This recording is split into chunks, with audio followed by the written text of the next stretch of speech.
Hello. Okay, so we are covering this particular point. Okay, and these things are not known to the degree students also. Okay, and we will not get this particular detailed information in any web resource also, because it is identified that these things are implicit in nature.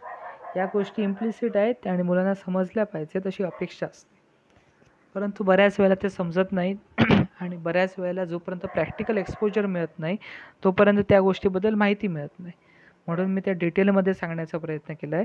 आणि ही जी गोष्ट तुम्हाला मी आता सांगितली आहे, क्लासचं नाव कसं लिहितात JSPमध्ये, okay, त्याला nomenclature ते जावाचे रूल्स JSPला ॲप्लिकेबल आहेत की नाही, ओके, ह्याबद्दल जे काय आता मी सांगितलं आहे ते प्रत्येक इम्प्लिसिट ऑब्जेक्टला काय लागू आहे. ओके, तर प्रत्येक इम्प्लिसिट ऑब्जेक्टबाबत हीच गोष्ट आहे. ओके, तेव्हा परत परत ही गोष्ट रिपीट करायला नको, की ह्याच गोष्टी काय होणार आहेत, पुढे चालू राहणार आहेत. ठीक आहे. पॅकेजबद्दल, सब पॅकेजबद्दल, त्याच्या आतमध्ये अजून एक सब पॅकेज बनवलं त्याबद्दलची माहिती दिली आहे, ती बाकीच्या इम्प्लिसिट ऑब्जेक्ट्सना पण ॲप्लिकेबल आहे. Okay, so we will go to this particular part document again. Okay, so object allows us to access the servlet output stream. Okay, and it is an object of JavaX of servlet.jsp writer class. While working with servlet, we need print writer object, right? Okay, we have seen it. Okay, so they have given this particular sample code. Okay, and in that sample code, okay, this is actually JSP page. Okay, you don't concentrate now on this particular part. Okay, initial part, we will see this particular part later on. Okay, I will give you some recorded video on how to write a JSP page also. Okay, I will share it, okay, within 1 or 2 days. Okay, you can go through that video also. You can focus on these tags, line number 4. Okay, first tag is the HTML. Okay, so JSP page or JSP code is same like a HTML code.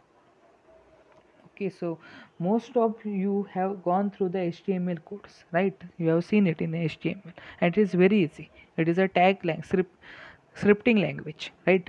So HTML is the first tag. After that, head.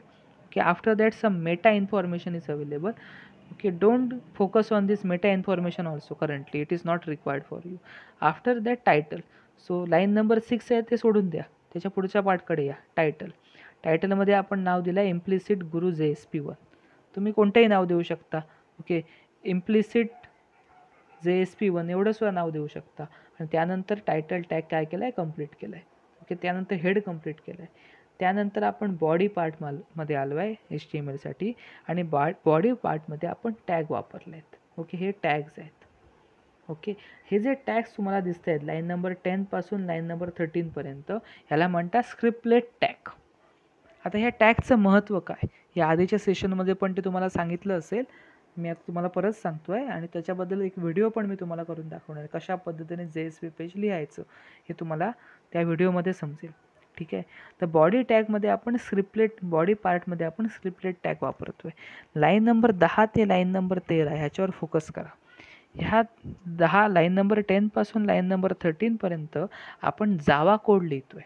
Okay, ज्या वेळेला आपल्याला JSP पेजमध्ये किंवा HTML पेजमध्ये Java code लिहायचा असतो, त्या वेळेला आपल्याला scriptlet tag वापरावे लागतात. मग या स्क्रिप्टलेट टॅगचं काम काय आहे, तर स्क्रिप्टलेट टॅगचं काम हे आहे की आपल्याला JSP कंपायलरला हे सांगायचं असतं की आता मी जो कोड लिहिला आहे लाईन नंबर 10 पासून लाईन नंबर 13 पर्यंत जो कोड लिहिला आहे तो JSP कोड नाही, तो जावा कोड आहे. तेव्हा त्याला कंपाईल करण्याचं काम JSP कंपायलरचं नाही आहे, ते कोणाचं आहे, जावा सर्व्हलेटचं आहे, म्हणजे जावा कंपायलरचं आहे. ठीक आहे. तो जो कोड लिहिला आहे लाईन नंबर 10 पासून 13 पर्यंत, तो पूर्ण कोड कुठे गेला पाहिजे, जावा सर्व्हलेटच्या सर्व्हिस मेथडमध्ये गेला पाहिजे. आणि जावा सर्व्हलेटची सर्व्हिस मेथड कोण कंपाईल करेल, JDK म्हणजे जावा कंपायलर कंपाईल करेल. JSP कंपायलर कंपाईल करणार नाही. तेव्हा आपल्याला ह्या गोष्टी सेपरेट आउट करता याव्यात, JSP कंपायलर ह्या गोष्टी समजाव्यात, म्हणून आपण स्क्रिप्टलेट टॅग वापरतो. आणि स्क्रिप्टलेट टॅगमध्ये जे काय आपण लिहितो ते कुठे जातं, सर्व्हिस मेथडमध्ये जातं, जावा सर्व्हलेटच्या सर्व्हिस मेथडमध्ये जातं. आणि जावा सर्व्हलेटच्या सर्व्हिस मेथडमध्ये का जातं, कारण JSP पासून सर्व्हलेट ट्रान्सलेशन होतं. आपण याआधी बघितलं आहे त्या लाईफ सायकल फेजमध्ये. राईट. तेव्हा JSPचं ट्रान्सलेशन कुठे होतं, जावा सर्व्हलेटमध्ये होतं.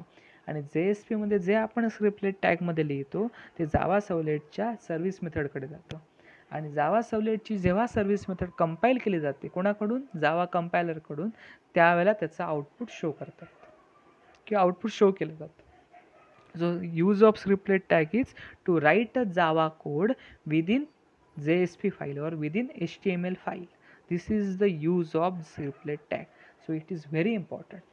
ज्या वेळेला जावा कोड लिहायचा असेल JSPमध्ये त्या वेळेला आपल्याला स्क्रिप्टलेट टॅग वापरायचा आहे आणि हा आपल्याला सारखा वापरावा लागतो. हा खूप महत्त्वाचा पार्ट आहे. इथे असं एक म्हटलं जातं की JSP म्हणजे काय, की HTML कोडमध्ये, HTML टॅग्समध्ये जावाचा कोड म्हणजे JSP. We are embedding Java code within HTML file or within HTML tags. HTML tag ही बाहेरची हे असेल, लेअर असेल, तर त्याच्या आतमध्ये आपण जावाचं कोड काय करतोय, इन्सर्ट करतोय. कुठे, JSP बनवताना. ओके, तेव्हा एम्बेडिंग म्हटलं जातं ह्याला. Okay, we are embedding JSP code, sorry, we are embedding Java code within HTML file or within HTML tags. This is nothing but a JSP. JSP म्हणजे वेगळं काही नाही, जावाचा कोड घ्यायचा आणि HTML फाईलमध्ये एम्बेड करायचा. ओके, तो एम्बेड करण्यासाठी स्क्रिप्टलेट टॅग वापरायचे. So that is called as a JSP. Okay, so if you observe these tags, it is very easy. We have done very small programming. num1 equal to 10, 2 variables are declare. आता ज्या वेळेला आपण scriptlet tag लिहितो त्यावेळेला तुम्ही Java coding करायचं, म्हणजे declaration करायचं, व्हॅल्यू असाइन करायची. तेव्हा आपण व्हेरिएबल डिक्लेअर केलं, व्हॅल्यू त्याला असाइन केली आणि त्यानंतर आपण काय केलं, प्रिंट केलं values, out dot println.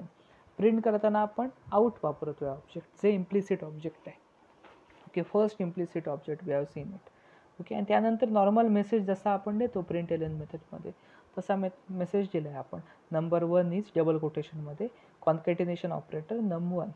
Okay, similarly number 2 is and परत concatenation operator num2. Okay, after that we at line number 13 we have completed scriptlet tag. Okay, then we have completed body tag and HTML tag.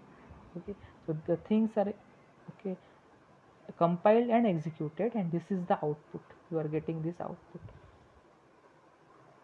right? Okay, so they haven't explained these things in a detail, so I have explained these things in a detail. In the next session we will see it some other implicit objects also. I will try to share okay how to code in a JSP. Okay, that basic part I will share to you. Okay, thank you for watching this session. Have a great day.